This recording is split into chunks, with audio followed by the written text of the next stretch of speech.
This meeting is for 1 hour and 30 minutes. Theresa will be sharing on steps 2 and 3 for 50 minutes.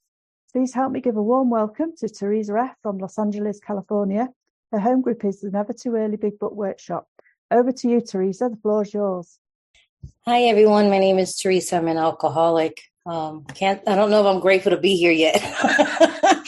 Here I am, willing to be of service and jump right on in anytime, anywhere. Again, Theresa, alcoholic. My sobriety date is March 29, 1990. Thank you for allowing me to participate in my recovery. So I have steps 2 and 3. Let me jump right on into it. I want to welcome anybody who's new. Welcome home. Please keep coming back. We got some day counters up in here. Please keep coming back. And old timers, thank you for my life and my sobriety.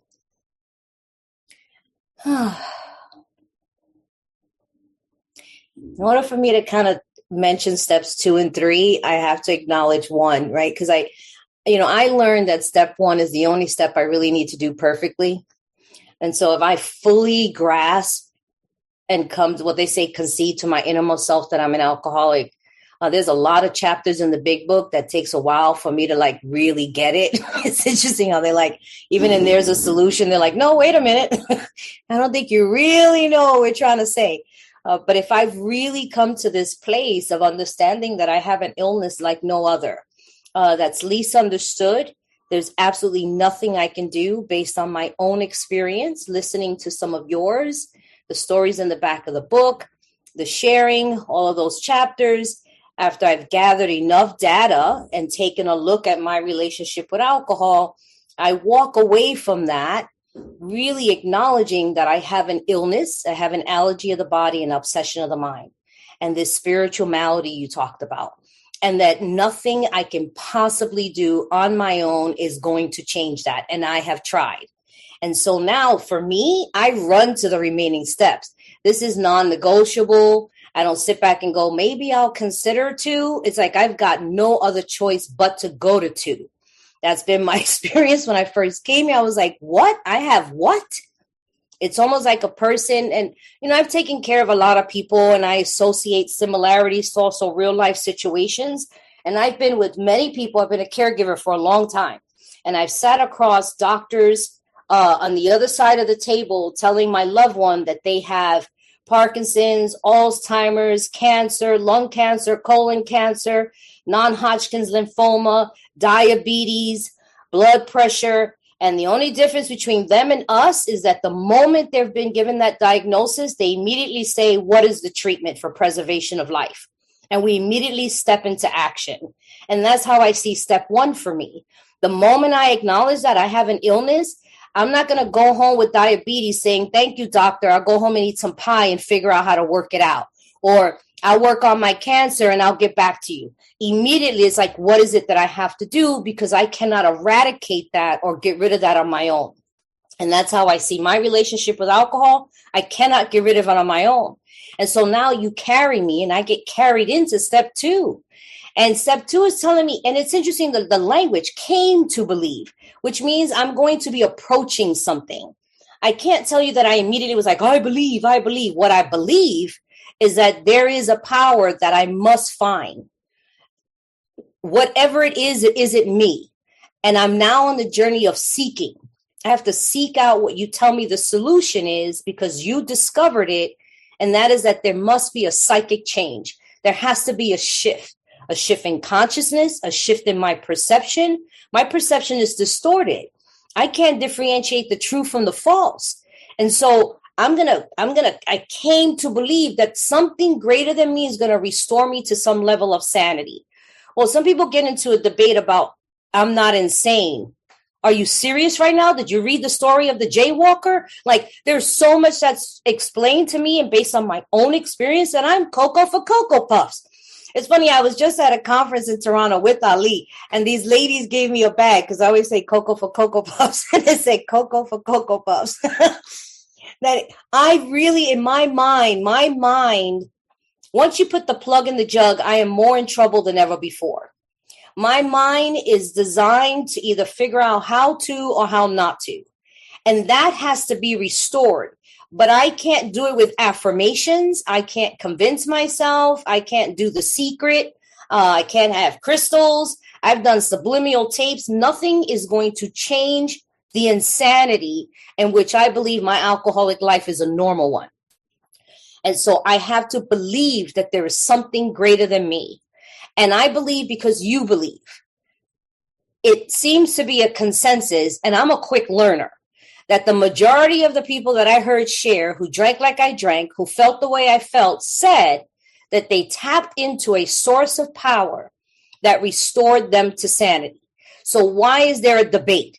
Then I think I better do the same thing y'all did and find this power that you found so I can no longer be in a state of insanity doing this behavior that I think makes perfect sense, that makes no sense to anybody else. I love the description my brother says of alcoholics. He says, alcoholics make catastrophic decisions with reckless disregard for other people. And I discovered that that's an illness. It's not because I'm incompetent. It's not because I'm unwilling or uncaring. It's because of this illness, I make those kind of choices, and they're insane choices. And so immediately I want to find this power. And you take me to this chapter called the chapter to the agnostics. And what it's inviting me to do is to really set aside my prejudices that perhaps a higher power cannot do anything for me. Because perhaps old ideas that I asked and I begged, but in what way did I beg? Did I reject and say there is no higher power, there is no God? In my experience, I've always believed there was a higher power, but I did not believe that it existed in planet Earth. I did not believe that it existed in the physical world. I only experienced it in the spiritual world. I grew up living in two realms. One was the physical world, where it was alcohol abuse, physical abuse, verbal abuse, and sexual abuse. And that was the norm and the way of life. And then I would go into this place of prayer and meditation and spiritual connection with ancestors and spirit guides. And it was beautiful. It was peaceful. It was loving, and it was compassionate. And I come into Alcoholics Anonymous, and you tell me that actually that world can exist in the physical world, and that I no longer need to turn to what I began to choose as a higher power was alcohol in order for me to survive and to get through a 24-hour period in planet Earth. That's the way I see it. That's the way I understood it. Alcohol for me was the vice, my puppet master that told me when to get up in the morning, when to go to bed at night, if I was going to work, if I wasn't, where I was going to live, where I wasn't going to live. And I was going to need something. And because I didn't know how to function in this world, I turned to another spirit. There's a reason why they call alcohol spirit. Carl Jung talked about it, the spirit of the bottle. And when that failed me and left me emotionally retarded with no coping skills, I needed another one. And so the chapter to the agnostics invites me to take a look at some of my prejudices, and that deep down, I've always had this sense of faith. But I had relied on the God of reliance. I depended on the God of reliance. I came up with my own choices and ideas of what I think is going to work for me to get through a 24-hour day. And it's not working. Is it possible for me to have a childlike faith? Is it possible to recognize that even through history, many people said that is impossible, that they can fly? I don't believe that's happening. Why did they say that? Because they hadn't seen it yet. But somehow I've seen it in you. Even though I could say it's impossible, that this power can't restore me to sanity, I saw it in you. And so there is some evidence, some resemblance of an evidence that possibly, just possibly, if I'm willing to believe that there is one and it's not me, that I can find it. But it doesn't stop there. It's like I came to, it's like I wake up, it's like I come to, it's like, oh, there's another power. Where do we find this power? And you give me a hint. You tell me that deep down inside in every man, woman, and child is the fundamental idea of God. And so therefore, the journey is going to be on the inside, a place that I've never gone. I've always remembered that saying, I heard somebody say, and I'm sure many people have heard it, that God said, I want to hide, and I want to hide from mankind. Where would I hide? How can I hide from them? And then there's an angel that says, I know where you can hide. Hide inside each and every man. They'll never look for you there. And so what I believe, because I heard you, is that you found it on the inside. And that's a dark place. It's an unfamiliar place that I've never ventured to go, but I'm willing to go there. Why? Because I have an illness that I cannot conquer on my own. I think this isn't rocket science. I don't need to contemplate forever. If I clearly understand that I have an illness and that I have to have a power, the only power that can conquer that illness, this is not up for debate. This is non-negotiable. There's nothing here for me to ponder on other than let's immediately go seeking. And so you give me the roadmap. I heard the big book is not the treasure, it is the roadmap. And so I take this roadmap and I go, okay, let's do this. I've been that type of a girl. I'm either all in or out. I don't remember sitting around going, I'm not sure. Let me think about it. Either I'm doing this or I'm not. Why join the 12-step program and not do the 12 steps? If I'm not going to do the 12 steps, then I'm not hanging out with you people. I'm going to go out and do whatever it is I want to do. And then I'll come back maybe and see you later. And so let's just do it.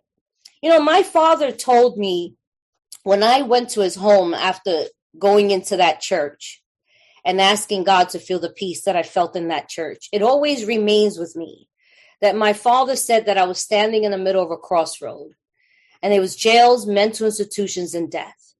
But there was another road. It was called recovery. He didn't know anything about it and neither do I. But if I gave it a try and if it didn't work out, the other three will be waiting for me. I heard the same thing when I came here. If you don't want what we have, we will gladly refund you of your misery. If you're not done, there's the door. Go do some controlled drinking, and we'll still be here when you get back, if you get back. And the same thing made sense to me of what my dad was saying. Give it a try. And if it doesn't work out, I can always go back to my misery. Nothing stops me from going back to those roads. But what if this works? And if anything that tells me not to do step 2 is my disease. That's what I learned when I was new. Anything in my head that tells me I shouldn't do it, I don't need to do it, I have an issue with God, a higher power, I don't think this is for me, that narrative is the insanity of the disease called alcoholism. That's not constructive criticism. That's not words of wisdom or input or insight. It's just telling me to go out and straight up die, and dying would be a luxury. I would just live out an alcoholic, torturous life. Oh, that stuff trips me up. I do. I trip out today. People be tripping. I'm like, what? Man, we ain't got time for that. Look, I didn't play with my drinking. I didn't come here to play with sobriety. Either I'm doing this or I'm not. So I'm willing to believe. You just tell me I just need to be willing to believe that there is one. And most importantly, that I'm not it. But see, I haven't gathered enough evidence to really determine if I'm not the higher power. Because my illness actually tells me that I am. That is the insanity and the delusion. I find that fascinating. They use terms around here like self-will run riot, that I've been running on my own will. Have I really? Is that not delusional? How have I been running on my own will and self-will run riot if alcohol had determined my every waking moment? So the truth of the matter is that alcohol lies to me and tells me that I've been in charge when really I haven't. And now I'm about to discover how true that is. And so I'm willing for, I must say the language, I hope no cursing, but for my head to pop out of my ass, believing that I'm in charge and I could determine how my life is supposed to be. And so I'm willing to find out. That's really what I'm doing in 2. I want to find out how true this is, that running on self isn't working, and that all that I've been doing, relying on the God of reliance, the God of reason, relying on my reliance, I need to find out. I don't know how true that is, but somehow I've gathered based on my alcohol life career experience that whatever is happening, alcohol is no longer working for me. The higher power that I have always known is not doing it for me anymore. So I am willing to find something else different. I hear terms like I'm powerless over people, places, and things. I don't hear that in my literature. What I've learned is that my alcoholism tells me I have power over people, places, and things. And I'm under that delusion as well. And so what's the next thing? It's like the answer to one step is in the very next step. I don't have to ponder on two either. There's nothing in there that says I actually have to define a higher power, that I have to come to full grasp of understanding what the higher power is. It tells me that I must know that there is one. And for me, the rest of the journey is seeking and discovering that. So that's why I don't have to stay there. So I believe. And then that carries me to step 3. The answer to 2 is in 3. And in 3, you begin to show me that they use terms like all the world's the stage. I'm the director and the chief critic. And it's just the language that they use in the book. I always say, I don't know if it's because I'm Latina, I'm overly dramatic, but I've always felt that the big book is a pop-up book, okay? And the words, I don't have to read in between the lines. Now, my sponsor had me look up the words in the dictionary. It's not because these words are difficult to understand. It just humbled me in my arrogance to think that I know everything that it's saying. So when I looked up the words, I was like, oh, I didn't really think it meant that. I always thought it meant something else. So my sponsor had me look up every word in the big book other than as, is, them, they, the propositions. But ultimately, what I love about the book, it's self-explanatory. That I don't have to read in between the lines. I don't have to figure out what their experience was and what they did, right, to recover from a seemingly hopeless state of mind. They give me the instructions. And what they start describing here in step 3, it's really something. They start describing what I've been doing, unbeknownst to me. I didn't know that I was like running the show, that I was driven by selfish and self-centeredness is the root of all my troubles. That language I didn't have. Selfish and self-centered is the root. What are you talking about? I've been living in a state of victim consciousness. How can I be the one that's trying to be in charge? I'm the abusee. I'm the one that thinks that the world has wronged me. And now all of a sudden you're turning the tables and telling me that I have something to do with this entire situation? And that really my disappointment is because nobody's following the script? Because nobody wants to do what I'm telling them they should do? Don't you want the world to be better? I think I want the world to be better, and I know how to accomplish that. Is there a reason why you're not willing to follow? I didn't know that, y'all, I swear. Because it tells me that I could be kind, virtuous, considerate, mean, or egotistical. Sometimes various traits. You know what I find fascinating? It says, isn't it evident to all the rest of the players? How is that possible? How do they know? Even when I'm being kind and considerate, they're aware that I'm driven by self and they snatch everything out of the show? Now, let me reflect on my life. How true is that based on my experience? Well, if I really look at it, that happened a lot. Even interesting enough with my relationship with God. How many times I told God what to do and I never got what I wanted? Why didn't God follow the script? Is that why I decided to turn my back and become my own higher power, or let alcohol be the higher power in my life? Here is where I began to start asking myself questions, as opposed to having exclamation points, right? And making comments or statements. I don't arrive at a conclusion. I begin to start asking myself some questions. How true is this based on my experience? Based on my life, my behavior, my choices, how true is this? What does that do for me? That helps me to make a decision. I don't just come to that decision lightly. I come to that decision because so far, based on my relationship with alcohol and the illness that I have, that I can't do anything about on my own, by myself, I believe that there must be something other than me, that I arrive at the conclusion that everything I've done is not working. It says we have to quit playing God. It don't work. I used to do a big book study and I yelled it. I have some people who attend sponsees that still hear it. It's like I brainwashed them. They still hear it in their head. Quit playing God. It don't work. It don't work. It don't work. But man, I be trying. I'm telling you, I swear I be trying. Because aren't I made in God's image? Anyway, aren't I a child of God made in God's image? So I have enough evidence that says I have to make a decision. This is non-negotiable. I didn't negotiate a lot with these steps. What's the worst that's going to happen? What is it that this higher power is going to do to destroy my life, burn it to the ground that I haven't done already?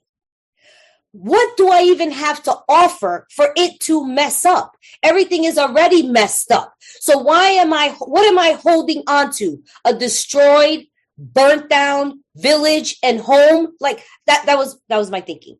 That's why I say I'm very dramatic. I'm like, what? Brenda's like, are you? Yes, I am. I'm like, what is it that I'm trying to hold on to? What is it exactly am I like defending to preserve? Preserve what? An alcoholic life?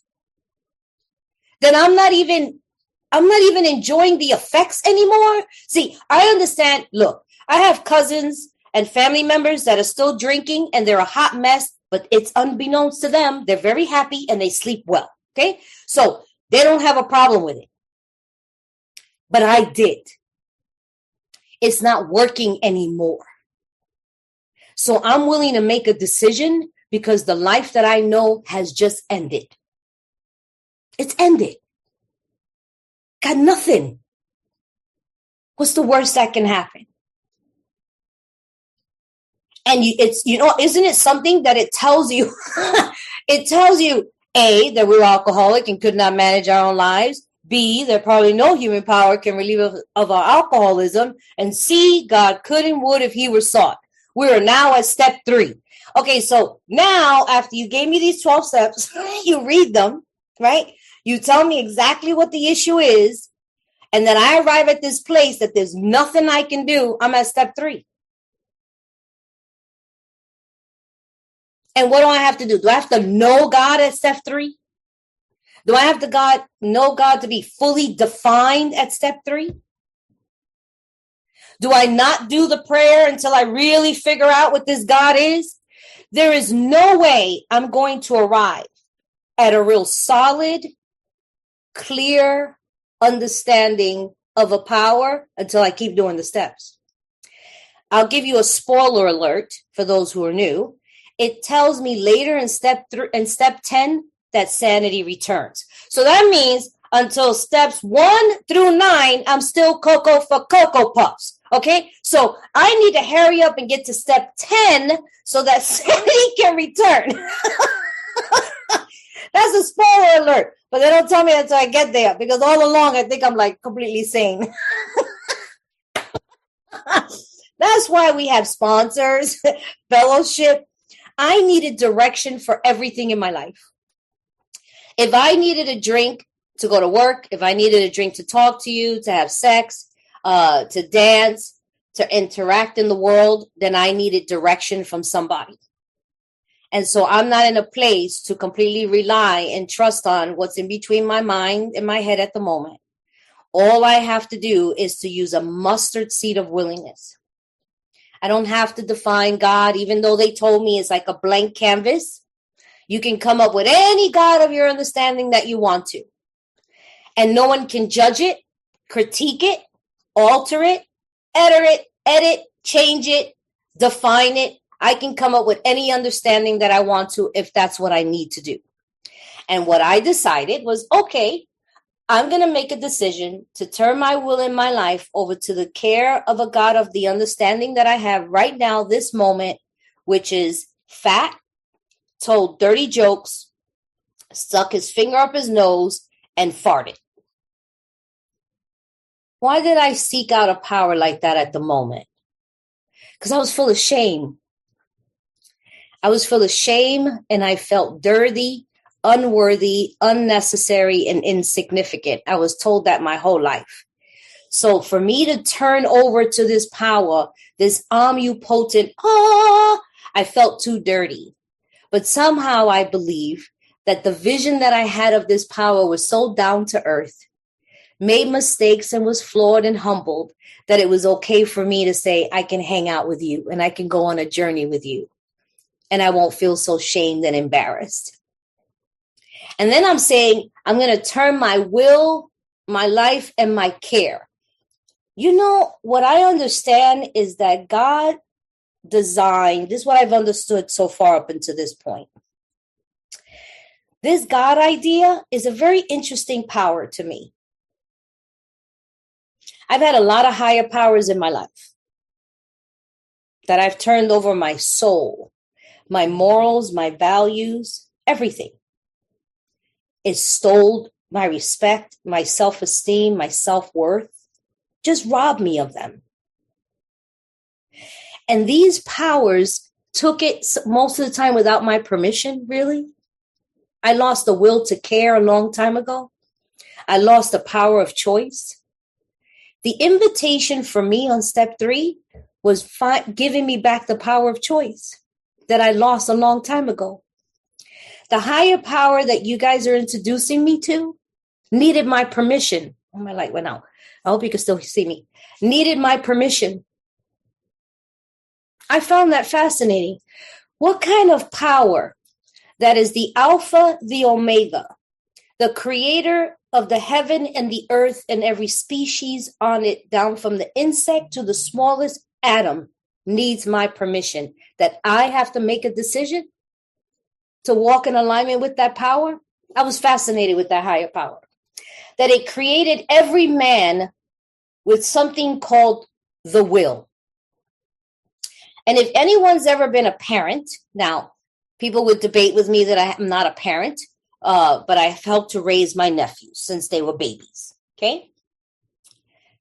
And parents create life. And perhaps you can understand, I cannot imagine what that's like for this power, to create all things and have the life that it creates deny it, refuse it, reject it, turn its back from it, and say, I don't even believe in you. And my will allows me to do that. Alcohol never gave me that privilege. But this power did. This power said the only way for me to come into your life and to walk alongside of you where you become consciously aware of me is I need your permission. I need your agreement. And I was fascinated with that type of power. I don't know if that happened for any of you, but that happened for me. I wanted to know that kind of power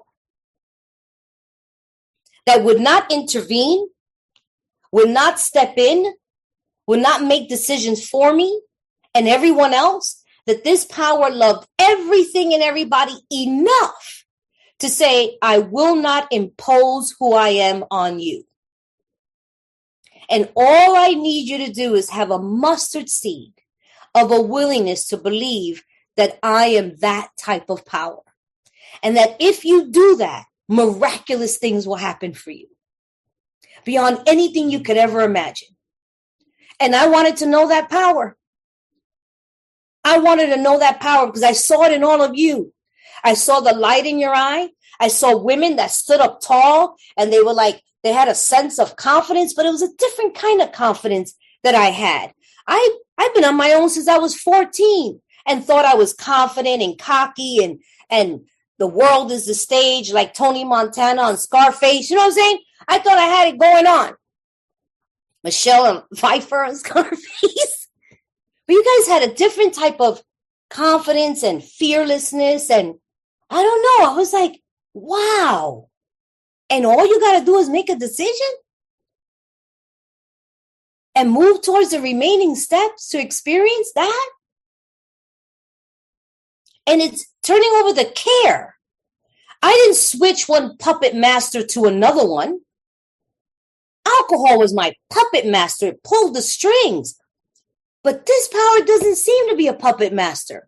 I'm not a chess piece on a chessboard. I've been living 24 years before I came here like a chess piece on a chessboard. Or like that movie, I always like movies, but that movie, what was that, Twilight Zone, where it was like they were giants and they were taking real people and had houses for them and, you know, and moving them around. I've been living like that. I was a human doing rather than a human being.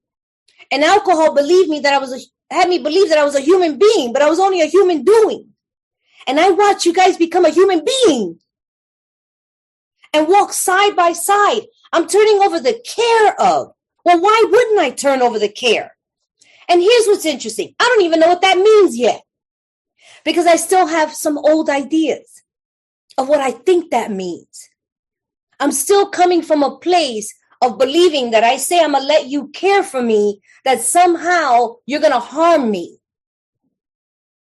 Because I grew up with these ideas that if I turn myself over anybody, they're going to abuse me, take advantage of me, and never help me or allow me to have anything that I truly want. And so I'm willing to set that aside. I'm putting that on the shelf. All of the things that will keep me from making a decision, you invited me to just put that on the shelf for a minute. Just set it aside for a second. And let's just see. I can always go back to them. But for what I know right now, that baggage that I'm carrying, the prejudices, the judgments, what I think about religion and people in that religion. Look, I grew up with priests and going to religious ceremonies every weekend where spirit guides and deities and ancestors came and communicated. And I saw people do some horrific things despite all that divinity that it was supposed to be. I was still molested and abused. So I had those ideas. Like, where was that God then? What kind of God would allow a priest to molest me and abuse me and then be given acclimates and acknowledgement, and yet I'm ridiculed and belittled? I needed to set that aside. Perhaps the power that I'm going to discover here is not that power. Is it possible, Theresa? Is it possible that the one I am seeking, the one that you found, is not the same of the one that I believe I cannot trust, that I cannot turn to? Is it possible? That's what step 3 is, the invitation for me. Is it possible, Theresa? That's all. You asked me to have an open mind. An open mind means, is it possible, Theresa, that you don't have all the answers? Is it possible that everything you have believed could be wrong? Is it possible that everything everybody told you is maybe not right? Is it possible? Yes, it's possible. So let's just try something different. That's what I share with the newcomer. Just try something different. What are we holding on to? For what? And if I am reluctant, if I have a reservation, if I'm stacking up evidence not to do so, then that is my alcoholism trying to get me to go back and drink. And that's the insanity of that illness. Use terms like cunning, baffling, and powerful. Without help, it is too much for me. So it's possible. And I'm going to make this decision. And you give me a prayer. I don't even have to figure that out. And what am I saying in this prayer? I'm offering myself to thee. Let's examine that. When I said I'm offering myself to thee, for me, I had to go, it's different than me offering myself to other higher powers. To build with me and to do with me as thy will, I had to let go of my prejudices, because that term for me can mean abuse. Because actually I did that with a lot of people. Isn't that interesting? You're giving me language that I actually did with others without saying that. I offered myself to many things and many people. Alcohol, outside issues, recreational, drugs. I was held hostage by somebody. Is it possible that offering myself the way I understand it is different? And the way you give it in this prayer, I had to do that with everything. Is it possible that the way I understand to offer myself and those ideas are perhaps not the same thing you're asking me to do here? To build with me? Well, I thought alcohol was building me, that it made me who I was. My resilience and my arrogance and my cockiness built me up and gave me courage. Is this a different kind of build? I swear that's how I looked at that prayer. Is it a different build? Maybe it is. And what if it isn't? Does it really matter? I can always go back the other way. Let me see what happens. To do with me as thy will. And it tells me I don't actually have to say the words exactly as long as it has the same intention. The intention is I'm making an agreement to get to know you, this new idea.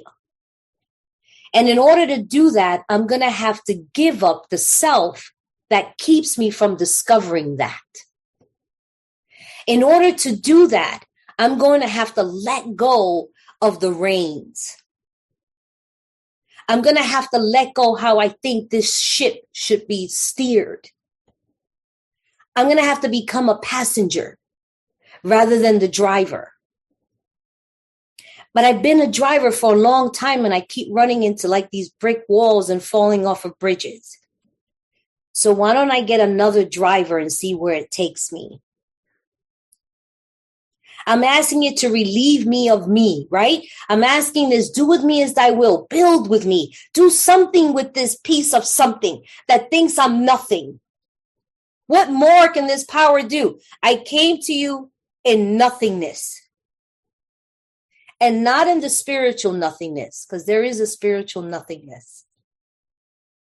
I came in the shameful nothingness, the nobodiness, the non-significantness. Is it possible that this power can turn this nothingness into something? I'm willing to do that. That to me is the simplicity of that. I'm willing to do that. And truth be told, I'm tired of caring for myself. If you want to know the secret, I'm tired of carrying the load of the world on my shoulders. When I came to you, I was so tired, y'all. I was so tired of trying to figure out life, of getting through life, to bearing the burdens of all that I was told that I was. I could not wait to get out of this planet called Earth. It was unbearable. And you're telling me that making this decision can change all that? That it may tell me that living just might not be so bad? Is it possible that if I make this decision, that planet Earth may be an okay place to visit? My spirit was hungry for that. I no longer need to rely on the flesh that is so limited. I can give up this thing, like I call, this is where I'm no longer the CEO of Theresa Incorporated. My business is failing. Nobody's even coming to visit. My services I no longer have. Is it possible that maybe I can be successful? That maybe I can be somebody in life? If I don't keep trying to figure out how to do that? I was so tired. And no, I can't tell you that, right? My ego won't allow me to tell you that I'm exhausted from trying to figure out my life. That I'm exhausted from trying to make everything be the way I think it's supposed to be. I'm so tired. I do that sometimes throughout my recovery, and it beats me up every time. If life can just be as I think it should be, what is going on? I would be so much happier. Would you, Theresa? Really? Haven't you seen that all the ideas you have never quite gets you to where you want to go?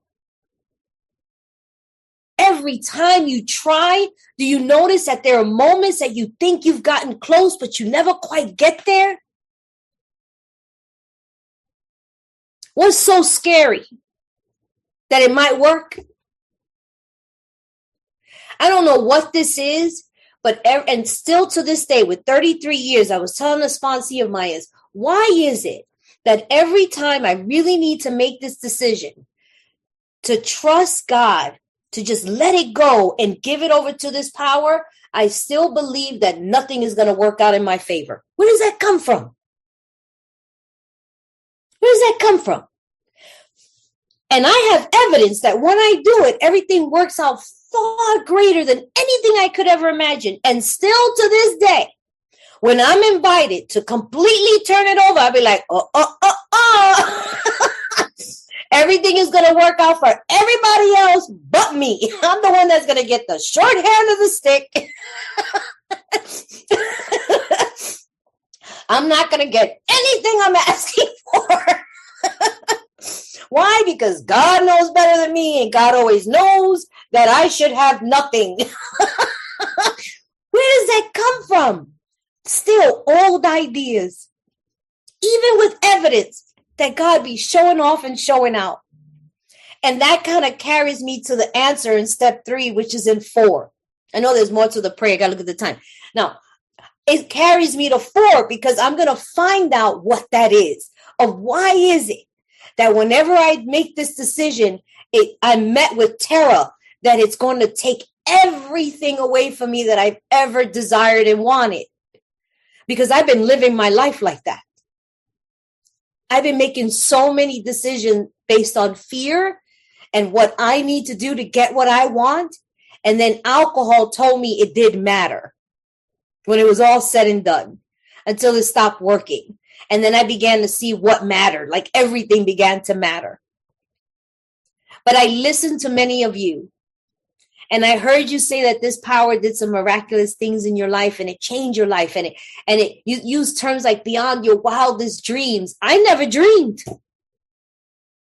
Even that I didn't know how to do. I never dreamed. I don't know nothing about dreaming. And now I'm going to experience that. So what do? I get in the passenger seat and I buckle up because I'm about to go on a ride. I'm about to be taken on a ride to have a new experience. And I'm on an adventure. That's how I saw it. I'm agreeing. I'm signing up as a tourist to go on an adventure. I tell you, I'm very dramatic. I'm very visual. I'm going to go on this adventure and I'm going to see. Let's just see. Do as thy will. What is your will? I don't even know what your will is, but I'm going to find out. What is your will? I don't know what your will is, God, but we're going to find out. How would I possibly know really what God's will is at this point? Because I haven't cleaned house. Selfish and self-centered is still the root of my troubles. What can I possibly know God's will is for me yet? All I need to do is be willing. In the 12 and 12 on step 3, it says, now that the drinking problem has been removed, you in trouble. That's how I felt. It yelled at me. It said, you in trouble. You put the plug in the jug and you are in more trouble than you have ever been. And all I need is a willingness. And a mustard seed is that. What is a mustard seed? It's just a tiny little, just a tiny bit in the corner of whatever, Theresa. Can you just muster up just a little tiny seed? To do what? To do the remaining steps. It's not to sit in step 3 and have these meditation moments of a gathering of an understanding of this power and the spiritual nature of this power in my cells. Like that is not what it's asking me to do in 3. What it's asking me to do is, are you willing to do the remaining steps? Because I'm going to have to clean house. Remember I told you the spoiler alert? Sanity doesn't return until 10. The problem gets completely removed. I'm in a place of neutrality. It's going to now allow me to use the brain that I have because my brain is now going to be in alignment. Crazy. So all I'm agreeing in 3 is to go on an adventure. Let's go for a ride. That's how I saw it. Let's go for a ride, Theresa. Come on, buckle up. Get in the passenger seat. We're going to go for a ride, but I'm going to need you to have a pen and a paper because you're going to have to take notes, right? You're going to have to take notes because you're going to have to see how your lenses are foggy, how you don't have the right binoculars, how you can't quite see the beauty of the scenery just yet, right? So just be prepared. We're going to go through a haunted house for a minute. That's how I saw it. We're going to first venture into a haunted house of your life. Where we're going to go on a Wizard of Oz adventure. Where I'm going to be going down the yellow brick road going, ligers and tigers and bears. Oh, my.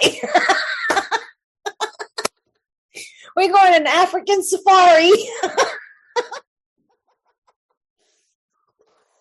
And I can't wait till we get to the end of the tunnel. So that's all that I have to. There's so much meat and potatoes on these steps. There's so much. I've ventured through them in 33 years in so many different ways as I have grown, as I have experienced life. These steps have become a working part of my mind and my body. That in any given situation, I see the powerlessness of my alcoholism and the manifestation of it. I tend to say I witnessed the disease of alcoholism take real life situations, and it shows up and it turns me into an avatar, and it pulls up with a remote control, 3D glasses, 75-inch television, and starts having a field day with me. And then the grace of God, by the grace of the 12 steps, come in and pulls the plug. It has to pull the plug on my disease. And how it does is that I'm in an avatar in this world, and I know that I'm going crazy because everything just seems so weird and scary. And then I decide, God, I need you. And God, I need you to pull this plug because I'm beginning to believe that this world makes sense and this is where I belong. And I don't think I belong here. And I go to clean house. And my understanding of that power that was fat, told dirty jokes, and stuck his finger up his nose, it began to change the moment I started moving into the other steps. The moment it takes me into the next step, it begins to give me definitions of a power. Interesting enough. I love how it says a God of your understanding, but it gives me adjectives. Anybody notice that? A God of your own understanding, but we're going to give you some hints. It's a director, an employer, the father. I'm like, I thought it was my understanding. Yeah, but this is what you need to understand. It is infinite. You are finite. I'm like, oh, snap. So I really don't need to figure it out. You're going to kind of guide me as to what this power is. My life has changed as a direct result of it. I am always in this place. I know people say I live in 1, 2, and 3. I live in the 12 steps of Alcoholics Anonymous. I live in the 12 traditions of Alcoholics Anonymous. I live in unity, recovery, and service because I can't just stop at 3. You know, people say I live in 3 or I live in the maintenance of 10, 11, 12. I'm like, there's a lot of steps in between these folks that are very significant. That in all that I have been through, and most people who know me, look, I got most people I sponsor stay sober just to see me get through the day. Okay. And most of the time people call me and they go, I'm going to take a drink. And I always say this. I'm like, the only person who's having a drink around here is me. Okay. And if I'm not drinking, you not drinking because ain't nobody surpassed the drama I have going on in my life. I always tell people, you know, it's scary. Rico's cracking up. After I call Rico with the stuff I got going on in my inventory, he got to do an inventory. He be like, what? What the hell is God doing with your ass now? Damn it. He be getting worn out, boy. He be getting mad. I be feeling bad. It's funny because he be like getting all into it and helping me to get all spiritual and alignment. And then he calls me back. He was like, no, I'm pissed. He be like, God be messing with your world, be messing with your ass, man. You never get a break. I be like, I know, right? But you know what it's done? It has stretched my spiritual muscles. Everybody has their path, y'all. But it stretches my spiritual muscles beyond so that it can do what? Allow me to help others. Allow me to help others. So I hope after 3, anybody who's new, get excited. If alcohol ain't working for you, man, oh, goodness gracious, great balls of fire. You about to go on an adventure. Strap on and hold on because you're about to go for a ride. Just believe and just have a mustard seed of willingness. And you'll discover the real reason why when we go into the answer of 3, which is in 4. So thank you. I hope I did some justice. I missed Ali too. So I'm sorry he's not here for y'all. He'll come back. Thank you.